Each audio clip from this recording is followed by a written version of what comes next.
Kalau ada orang yang lucu, biasanya kita akan bilang, wah orangnya lucu ya. Artinya kita menganggap bahwa kelucuan itu adalah salah satu ciri dari kepribadian. Kelucuan dianggap sebagai bawaan sejak lahir yang tidak bisa diubah. Namun apakah hal itu benar? Jika benar, bagaimana nasib orang yang tidak lucu?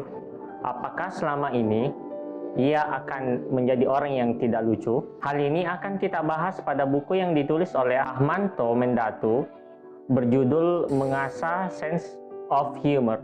Apa itu sense of humor? Dalam buku ini diuraikan tentang sense of humor itu adalah bagaimana kita menangkap sesuatu yang lucu dari suatu kejadian atau peristiwa. Semakin mudah seseorang menangkap hal lucu, maka semakin tinggi rasa humornya. Pada awalnya, pikiran akan menangkap adanya sesuatu yang lucu. Kemudian, perasaan meresponnya dengan rasa riang, dan tubuh akan meresponnya dengan tertawa. Jadi, tubuh dan perasaan akan merespon sesuatu yang lucu yang ditangkap oleh pikiran. Lalu, apakah respon fisiologis dari tubuh hanyalah tertawa? Tentu tidak. Tertawa hanyalah salah satu respon fisiologis. Respon fisiologis yang lain adalah seperti tersenyum. Untuk menangkap sesuatu yang lucu dari suatu kejadian, tentu dibutuhkan sebuah proses kreativitas. Dan kreativitas merupakan bentuk kecerdasan paling tinggi yang dimiliki oleh manusia. Oleh karena itu, seseorang yang memiliki sense of humor adalah orang yang memiliki kecerdasan. Apa sih yang membuat kita tertawa? Setidaknya ada 3 alasan mengapa kita dapat tertawa. Yang pertama, semua orang di muka bumi ini akan tertawa karena adanya suatu keganjilan atau ada peristiwa yang lain dari biasanya. Misalnya pada jok berikut. Jika kamu jadi pesawat, aku rela jadi landasannya. Jika kamu jadi api, aku rela jadi lilinnya.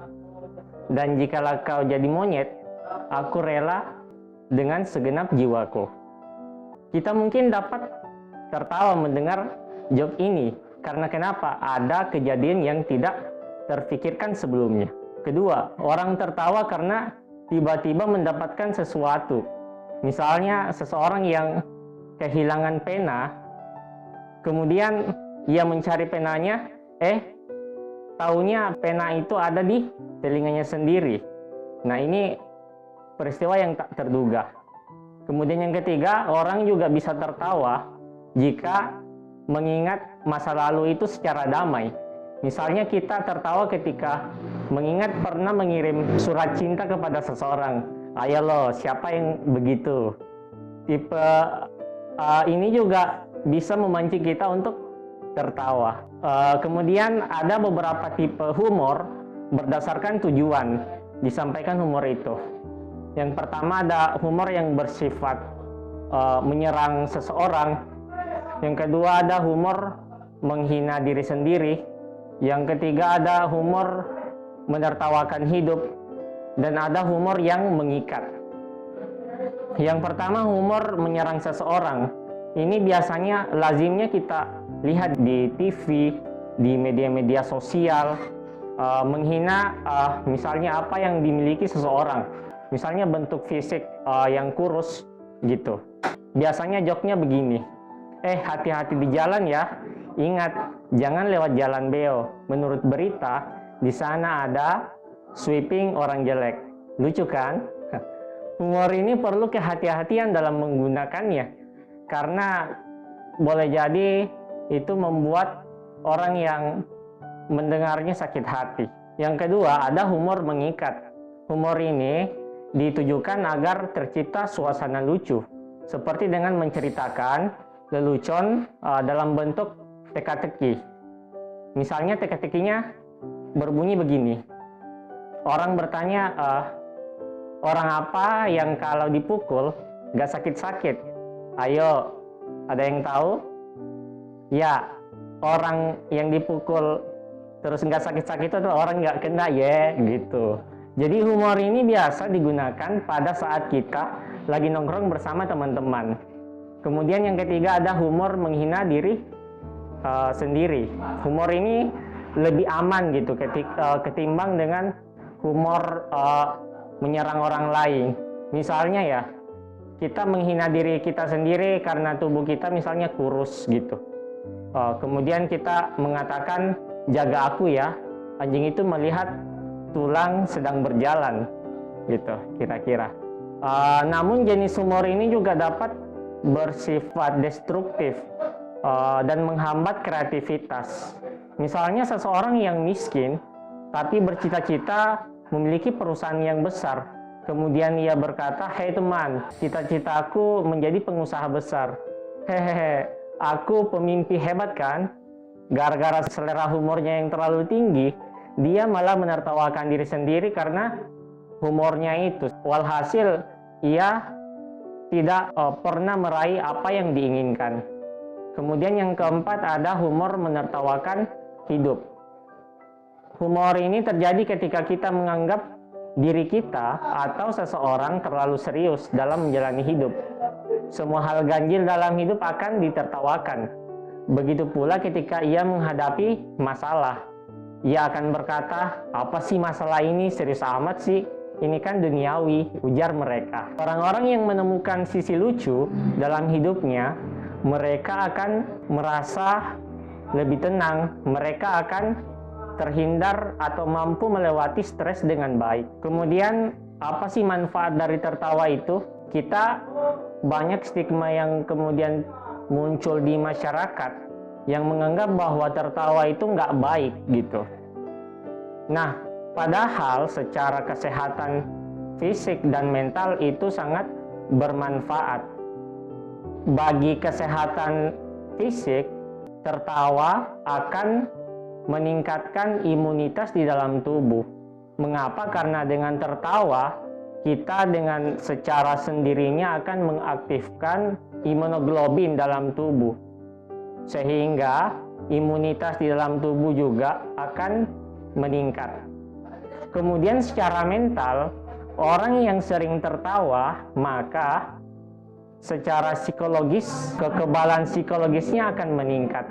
Sehingga dengan demikian ketika ia menghadapi sebuah tekanan, sebuah stres, dan emosi-emosi negatif lainnya, ia akan dengan mudah melewati itu karena ia memiliki peningkatan psikologis. Dan satu hal lagi yang perlu kita ingat, bahwa melucu berbeda dengan sense of humor. Tidak semua orang yang dapat melucu seperti pelawak. Namun, semua orang tentu memiliki sense of humor. Dan kabar baiknya, rasa humor ini dapat ditingkatkan dengan melalui beberapa cara. Adapun cara untuk meningkatkan sense of humor, sebagaimana yang diterapkan oleh McGee di dalam bukunya, yang pertama adalah temukan hal-hal yang menurut Anda paling lucu. Bisa dicatat gitu. Kemudian yang kedua, memperkaya rasa percaya, bercanda dan sikap bermain. Yang ketiga, tertawa lebih sering dan lebih lepas. Keempat, berlatih menceritakan joke dan cerita lucu. Yang kelima, mulai bermain-main dengan bahasa. Selanjutnya, menemukan hal-hal lucu dalam keseharian. Yang ketujuh, belajar menertawakan diri sendiri. Yang kedelapan, gunakan humor untuk mengelola stres. Secara keseluruhan, buku ini memberikan kita insight baru terkait sense of humor. Ada hal menarik dalam buku ini. Sebagai penulis yang memiliki background psikologi, ia berusaha menyebarkan hubungan antara sense of humor dan kepribadian. Hal ini terkait dengan apakah sense of humor itu berhubungan dengan kepribadian seseorang. Sejauh ini belum ada penelitian yang mampu menunjukkan adanya hubungan sebab akibat antara sense of humor dan kepribadian. Namun para peneliti psikologi melihat adanya hubungan antara gaya humor atau humor style dan kepribadian atau personality.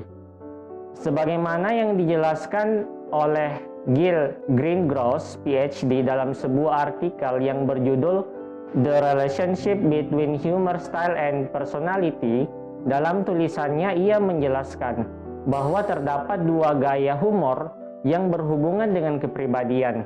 Gaya humor itu humor afiliatif dan self-enhancing.